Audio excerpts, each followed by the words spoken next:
2024. Bitawan mo yung mga bagay na nagpapabigat sa dibdib mo. Palayain mo yung mga tao may dahilan ng bawat pag-iyak mo. Buksan mo ang puso mo sa ibang tao. You deserve better. Tandaan mo, laging may dahilan para magpatuloy ka.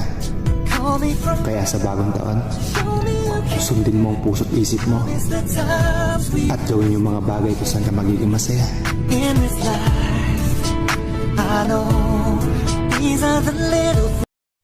Masarap sa pakiramdam kapag na-appreciate ka ng mga tao sa paligid mo. Yung tipong kahit konting bagay lang naman ang ginawa mo, sobra-sobra na yung pasasalamat nila sa'yo. At syempre, dapat ganun ka rin. Huwag mo kalimutan magpasalamat sa mga taong may nagawang mabuti sa'yo. Paliit man yan o malaki. Ang mahalaga, ma-appreciate mo yung ginagawa nila para sa'yo. At isipin mo na lang, paano ka pabibigyan ng mas malaking blessing kung sa maliit na biyaya nga lang, hindi mo man lang mapahalaga.